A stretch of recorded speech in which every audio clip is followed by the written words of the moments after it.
I'm so tired of the so-called experts because they haven't caught any of these things along the way. Now they're scoffing at the idea that China is about to dethrone the United States as the world's next superpower.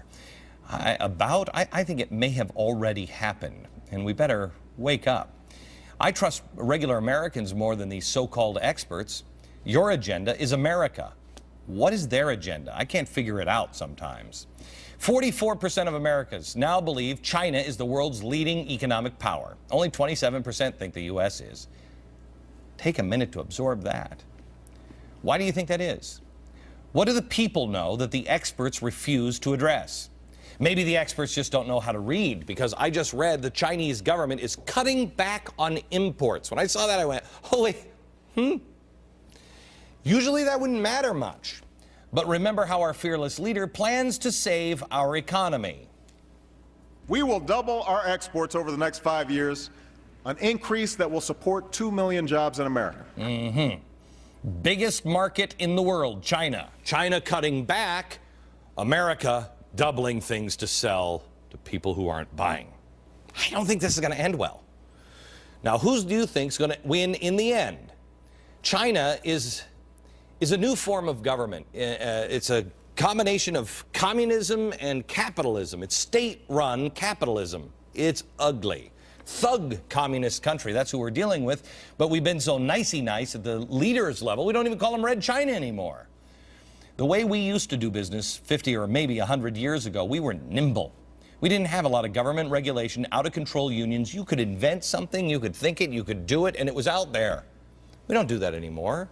We don't do it for a million reasons, but one of them is unions. But China does it another way. China is on the verge of problems with citizen unrest. I have to tell you, I am concerned about what's going to, just as what we're feeling here, the Chinese are feeling it over there in a different way. For example, when they needed to build up Beijing for the Olympics, they brought in all these migrant workers from the rice paddies of the countryside. Now, this is not the real countryside, man. Countryside over in China is a place you wouldn't recognize. 1 million construction workers just taken out of, 400 AD and then brought to Beijing, stuffed into cramped living quarters like sardines and working on bamboo scaffolding, building these buildings and seeing the Olympics. When the job was completed, yeah, go back to your rice paddy. You see this? I know it doesn't ring, but there's rings. You see this, and then you go back to a rice paddy? Are you kidding me? How do you sustain that? Oh, you don't like it? How about a bullet to the head? That's the way China does business. We don't do business that way, thank goodness. They will win at any and all costs because people don't matter to them. Remember Chairman Mao. They will undercut every single time. All they need is the power, and they're about to have it. We have created a system here in America where you can't cut, you can't move, you can't create, you can't do what you want. Have you ever been in a business where there's somebody in the business, a workspace, that nobody will fire? No, you can't fire them. Why? Either a lawsuit or a union. Let's look back at a union problem with the teachers from Queens. See this guy? Back in 2001, Alan Rosenfeld, he's a typing teacher. He's the kind of guy that some might say you'd eventually find, on Chris Hansen. He was accused of making lewd comments to junior high school girls, quote, staring at their butts. He would say things to students like, quote, you have a sexy body. And then he would ask them if they had boyfriends. Finally, one student was brave enough to testify against him, and he was punished. You know what he got? A slap on the wrist from the Department of Education. A week off without pay for conduct unbecoming a teacher. Are you kidding me? You got daughters in school? Are you cool with that? He was cleared to resume teaching, but the school chancellor, get this, the school chancellor felt that Rosenfeld might be a danger to the kids, you think? Wanted to fire him. Nope, not in America anymore. Common sense is dead. Enter the unions. He can't be fired. Why? Union contract. So where has Alan Rosenfeld been? For nearly 10 years, he spends his day in a Department of Education rubber room. For his efforts, Rosenfeld earns $100,049 of New York taxpayer dollars every single year. This man is a millionaire. for doing nothing.